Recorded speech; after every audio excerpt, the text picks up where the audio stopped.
Mr. Marty Show.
Welcome to the show. Welcome to the show. Welcome to the show. Welcome to the show. Ho, ho, the Mr. Marty Show. The Mr. Marty Show. So glad you're here. So glad you're here, my friends. Pull up a chair. We're gonna fill you with joy. Gonna fill you with such great cheer. You have to let out a great big cheer. Yahoo! All the Mr. Marty Show. And this show is all about trees, and I have some lovely trees here. Really enjoy our Austrian pine and our black spruce, and it's all here.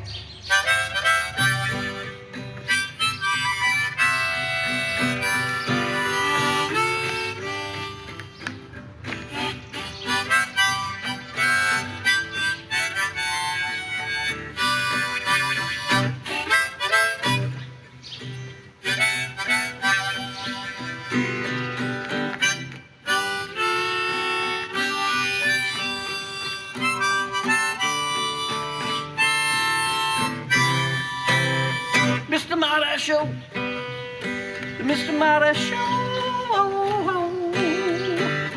Yeah, it's a Mr. Marty Show on the Mr. Marty Show.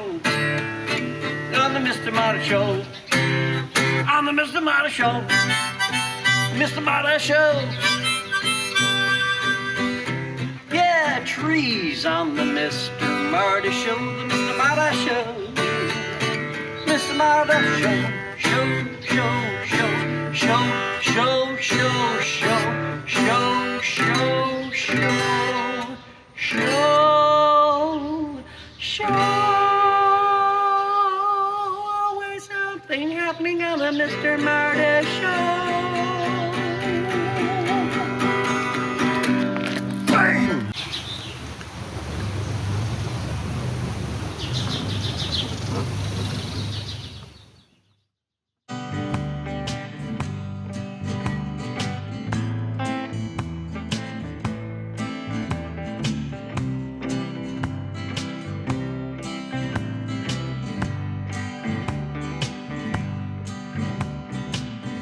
Heard funny rumor that you lost your humor. Went astray one day while you looked away. With it no longer around, you're all feeling down, wearing a nasty frown. Hear what I have to say. You gotta take your humor seriously. Smile, smile, smile in the face of adversity. Laugh, laugh, laugh at all the absurdity. You gotta take your humor seriously. Sometimes it seems like the devil makes life so tough. The playing field is never level when things get real rough.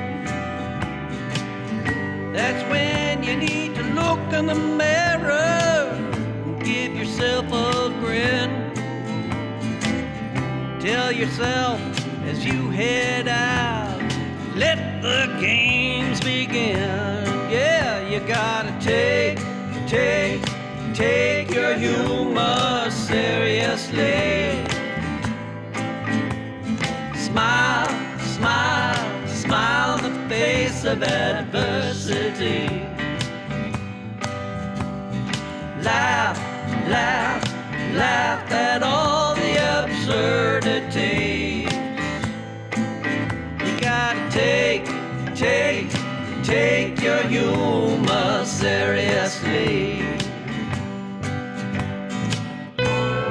Wear it like some armor. Carry it forward. It will disarm them. It takes a big sense of humor.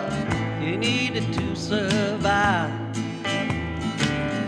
All that joy and laughter makes you feel alive. Take your humor seriously. To yourself be true. It never rains continuously. Oh, the sun comes shining through. You gotta take your humor seriously.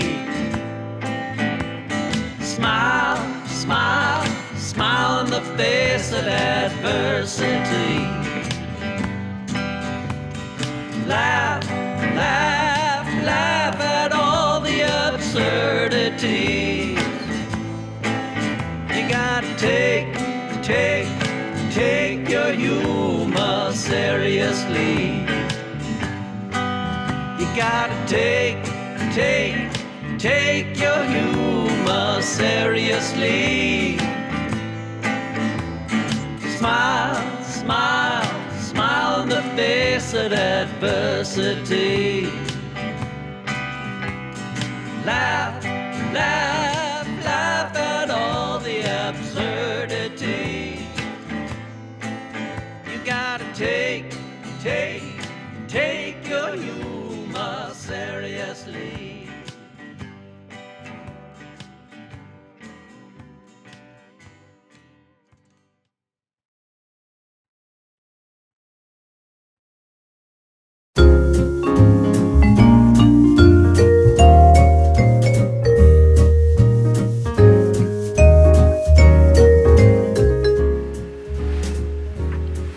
Hi, Mr. Marty fans. It's Ma Gilmore again, and I'm with MJ. again, as always. And today we're talking about trees. Now, my favorite tree, they grow in Michigan. It's the birch, the mighty birch that are so tall, and they've got the white bark with the dark spots on it. It just, to me, if you see a grove of those, it looks like strength. So MJ, you're going to talk, and we have a private joke. We'll start with a joke first and then we'll get serious. Okay. Talking about trees. When I was a little kid, I think I was little, I don't know, maybe I was a little older, maybe it was high school, I don't know. But anyway, we were asked to do a poem. So I'm thinking, I don't know any poem, I can't write poetry. So I wrote down, I don't think I've ever seen a poem as lovely as a tree. And I turned it in. Little did I know that it was a popular poem, probably one of the most popular poems of all time, written by Joyce Kilmer. And of course I got nailed for it. Oh, Mary Jo, you plagiarized this. And I'm like, So then I look it up and I go, oh, God, of all the poems I could pick, I had to pick one that was One that, they knew, yes. But seriously, no, I do love trees. We had a maple, we still do, I think it's on its last leg in our front yard.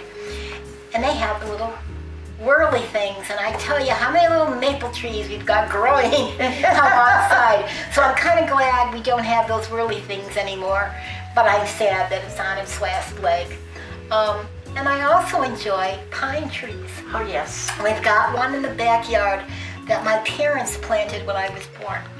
So this thing has gotten so tall, and it's almost hitting the electrical line. So we've had neighbors in the back go, oh, you know, your tree is hitting the lines. And I'm like, I don't want to cut it. So, Yeah. you know, we just kind of be careful and watch it that it's okay. But it's also on its last leg, because you can tell from the bottom it's losing It's the bottom not branches. right. But those are some of my favorite, the maples. And on my wish list is to go to California and see the big red trees. I would love Spectacular. I would love to see that. I have yet to see that, so that's on my wish list. Oh, wow. Anyone wants to go with me? Road trip. trip. I have been there, and we've driven through the tree that has the hole cut in it. We've camped there a couple of times and loved every minute. And the smell of those trees, the sequoias, it takes your breath away. And I like pine trees too. We have a few in our yard. But when I think back to my childhood, we had a pecan tree, or a pecan tree, if you please. And always we'd have to go in the fall and get the nuts that would fall to the ground. And nothing tastes better than a pecan right off a tree. And roast them. And we got pussy willow. Did you? Oh, I don't think people have them anymore. No, do I you know? don't either. Funny story about the pussy willow tree. Uh-huh. When I must have been an awful kid. When I was in 7th grade, I had a male teacher. My parents were something else. They used to make the pussy willow tree make a switch out of the pussy willow tree. My mom gave my teacher this as a switch. If you don't know what that is, back in the days, Oh yeah. they would hit your hands, hit your behind if you misbehaved. So that's my experience with the pussy willow Oh, tree. said it made a great hit and switch. Oh my gosh, yeah. Yeah, my mom would tell the story that my Papa, they had a willow tree, and they would, if they did something bad, they had to go out and pick which switch. They would cut the switch. And my mom was kind of a character when she was younger, so I'm sure she had to And had to endure a couple switches. yeah, and I'm sure my Uncle Charlie did too. But willow trees are beautiful too. Pussy willows, just the plain weeping willows. Yeah, weeping willows. And I love them. And you go to the south, and you find the weeping willows everywhere, lining just roads. And it makes you think of the old South. Or in Washington, D.C. during cherry blossom time. Oh, that's beautiful. I bet it is, yeah. There's another place that the cherry blossoms are famous, and that's in Salt Lake City, Utah. Along the boulevard, they have all these cherry trees, and just beautiful. So we've covered willows, we have covered sequoias, we have covered plain pine trees, and pecan, and maple and birches. maple and birches, yes. So the only other thing I'm gonna say, the mighty oak. Oh, Yeah, those are beautiful, and they have such a distinctive, just like the maple, have a distinctive leaf. Exactly. So be like a tree, have the strength of a tree, have the endurance of these trees, and above all, may you have peace.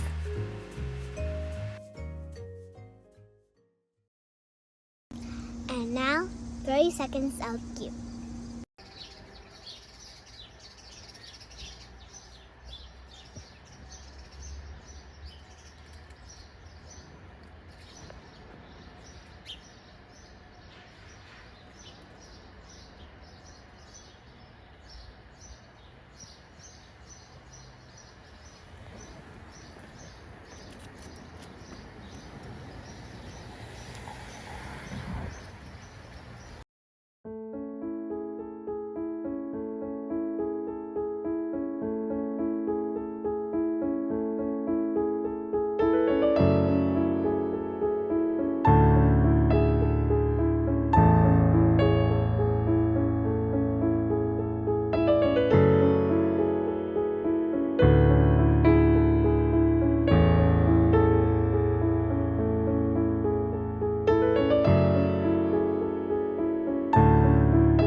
Hi, class. Professor Artemis back with some more state knowledge for you. Are you ready for this evening's lesson? The first state we're going to talk about tonight is Colorado. One of my favorite states I really want to go back to, but that's neither here nor there. So Colorado. Colorado is an easy state to puzzle out.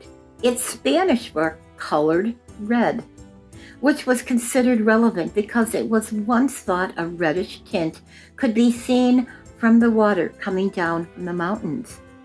Congress chose the name in 1861 when it was made a territory, and the name remained when it became a state in 1876. Colorado for colored red.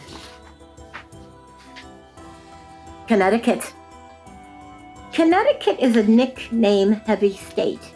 People have referred to it as the Nutmeg State, the Constitution State, and the land of steady habits, but its actual name comes from the Mohegan word Connecticut, or upon the long tidal river.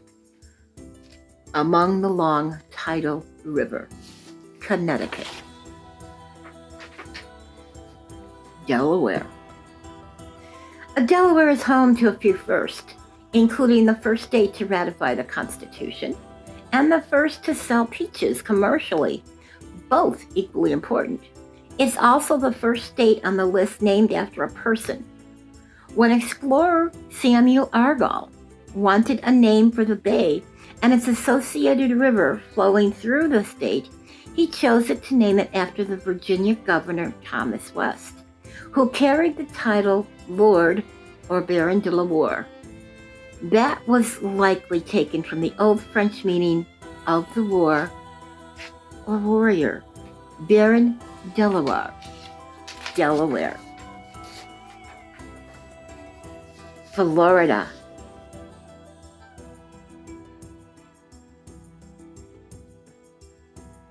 Florida was named by Juan Ponce de Leon. Oh yes, remember him, who arrived in the area in 1513. La Florida means flowery in Spanish. He chose the name both because the area had good woodlands, and he sighted it around Pascagoula, Florida, or Eastern time. So that's how Florida got its name.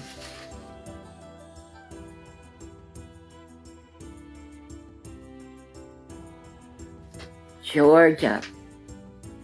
Georgia is a tip of the cap to King George II of England, who granted a charter in 1732 as a means of sending debtors to the North America colony to try and become financially whole again. So why isn't it the state of George? Because the IA suffix means state of. The country of Georgia, meanwhile, gets its name from a Persian word that may have meant wolf, that in medieval Western Europe might have gotten conflated with St. George. Georgia, kind of a mythical name, won't you think? Our last state for this evening is Hawaii, or Hawaii. Hawaii may have the coolest state name, but it's also among the most puzzling to fully identify. Some believe it was named for the Polynesian man Hawaiiloha, who was said to have discovered the Hawaiian Islands. Others think it's from a compound of Hawa, or homeland, and E meaning small. But most scholars today look at a Proto-Polynesian languages as suggested derives from something meaning traditional homeland, because similar looking words pop up in other Polynesian languages. Hawaii. Okay, everybody have a good evening. Until I see you again, this is Professor Artemis saying good night.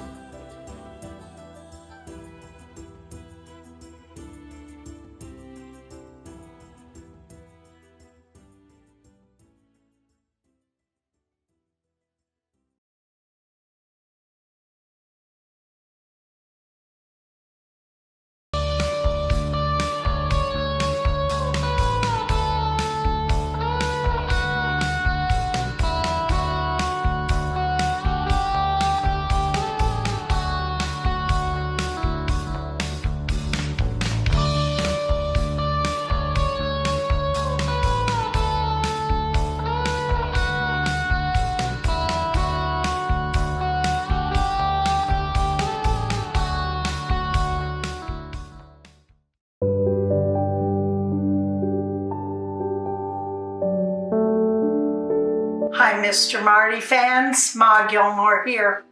Today we're talking about trees. Well, with the pioneers, when they made a homestead, they would plant trees so that they established where they were, what they were living for. Well, I have an avocado tree. It was given to me by my daughter, who had also gotten it from a neighbor who had grown it from a seed. And when it was growing, she made it into kind of a knot. And that knot stood for strength. And whoever got that avocado tree could feel the strength from it. Well, it's been through a few seasons here, and it's growing, and the strength that it gives to us is evident. It is thriving. Now, we each have knots on our journey. We each have those struggles that we have to get through. And this stands for strength, this knot that this avocado tree has traversed.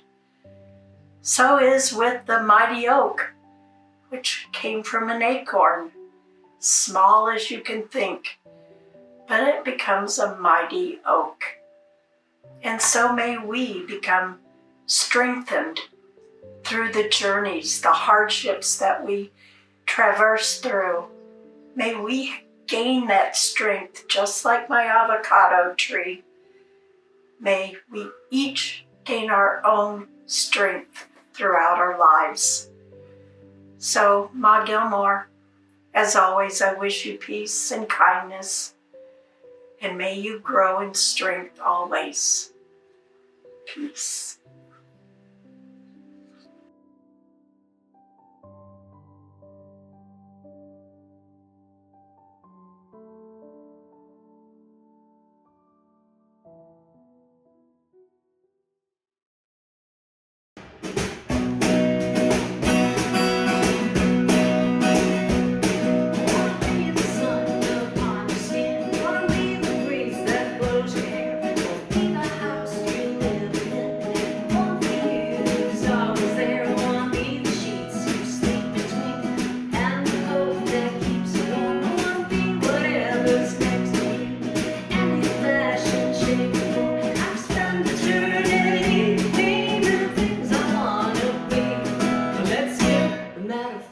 Cause all I wanna be is yours. All I wanna be is yours.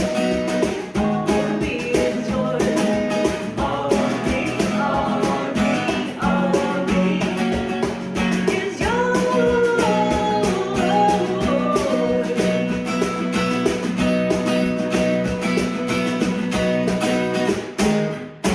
Mama told me I was a go-getter.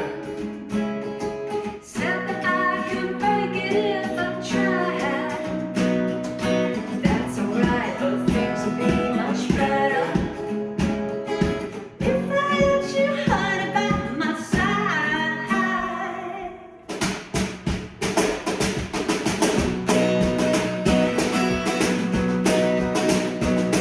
Wanna be the joke that makes you laugh, wanna be the book that makes you cry, wanna be the heart that warms your heart. Someone says you're scary. I wanna be a practice and your favorite teacher. I wanna be inside that head of yours, figuring out what makes you work. I'm just from eternity, naming things I wanna be. Let's skip the metaphors, cause all I wanna be is yours. All I wanna be is yours.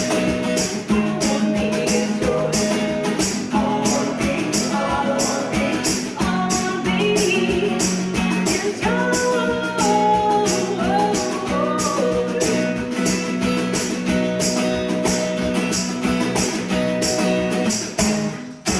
You're my one and only love reaction. You affect me like nobody can. It would give me some satisfaction if I had you, baby, for my man. All I wanna be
Okay, well here I am with my my daughter Anya, and we're looking at this right now. We're moving along. A couple things. For about 2 hours, I did detailing of fur. This is phase 1 of detailing.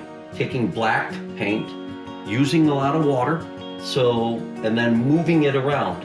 So that if I have like a heavy black in one spot, I don't want to concentrate it. So there are some places that will call for it, but some places that don't. But now I have to go back through again, and I have to hit it with brown, and I have to hit it with this tan color. Then we have to get the nose to look a little more, even more lifelike. We got to get those teeth not so yellow. Yeah, don't pick his nose. And then, but that's going to happen. Then we'll work on the background. But we're going to get going. What do you think, Anya? I think it's pretty good, but I have to say the yellow teeth have been a little weird for me. I was wondering about that. Well, you know, bears don't brush their teeth, right? What color are you thinking of making the background? Well, the background's going to be kind of a mottled green, maybe some blue, maybe, but kind of this off-colored thing, and that's going to put more attention on the bear too. So rather than putting, you know, sagebrush or trying to give some sort of definition in the background, I just kind of want this to stand out. So I'm having a lot of fun with this one. Should we get going? Let's get to it. So you may be saying to yourself, well, I don't really see anything happening. It is happening. Reason why it is happening is just that what I'm doing is I'm just filling up little vacancies. And that's just a little splash of this burnt sienna. And just enough to kind of give it a soft, you know, light brush. And that just adds that much more depth and personality to this all. When do you stop? I don't know. I mean, you have to kind of step back and you say, okay, it looks ready. But, and I'm trying to put it in places where I know, like, oh man, I just, you know, put too much of the black there. It's mixing it up, softening it up, but also I have to kind of look back at the grizzly bear and see, okay, there's a lot of tufts, there's a lot of areas that are divots in this guy's fur, you know. So that's the other thing I have to do. That gives it a little more realism.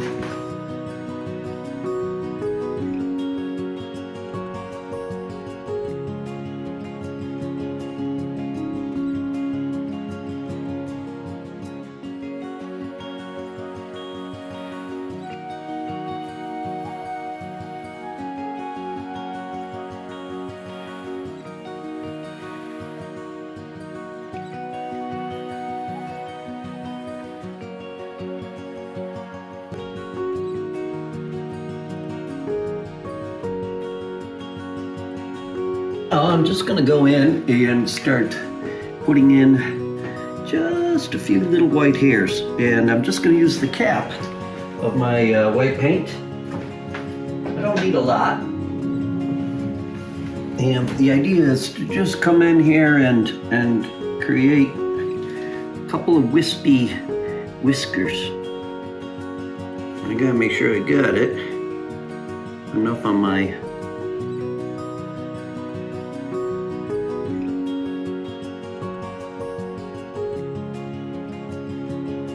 and you can see what I'm doing.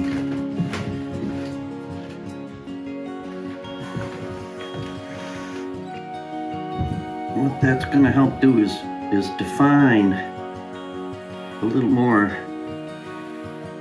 this guy, this Bruin. See that?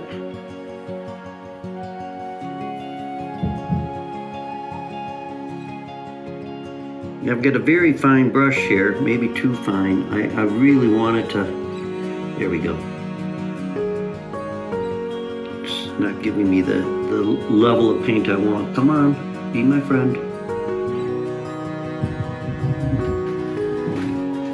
Oh, how fun. So So if I just bring this back a little bit, that's giving me a little better idea. Sorry for the glare from the sunlight, but it gives you an idea of what I'm going for. See?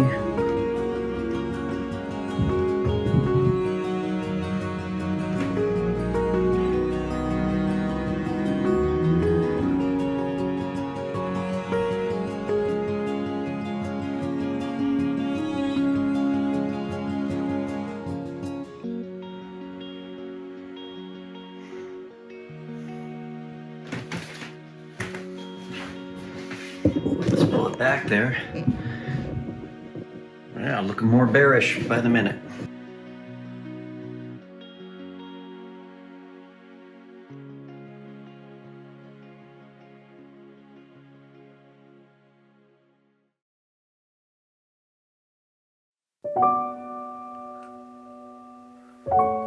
Hi, Mr. Marty fans. Today we have a sad announcement. Marshall Carlson, our beloved cat, Mary Jo's cat, has passed away. Now, this cat was extraordinary. He was so friendly. The minute I met him, he just meowed. He went and looked at me and like, who are you? And whenever the camera came out, he was there. We would try to shoo him away a little bit, but it turned out that you couldn't shoo him away. He loved the camera. He loved being on stage. He loved videotaping. Now, Mary Jo, we are so, so sorry for your loss.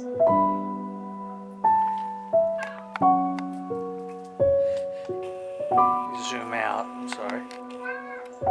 Oh! Say, oh. Oh, I looked at the cat. I looked at the camera. Okay, I'll take it off. Okay, thank you. Thank you, Marshall. Thank you, sweetheart. Her loss is our loss. We love you, Mary Jo. We loved you, Marshall. And we know that you are not hurting now. You are in a better place. So, Marshall, I give you a big meow. And I wish you peace. And Hey, as al- Marshall! right on cue, as always, we bid you peace. Good cat.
Moo!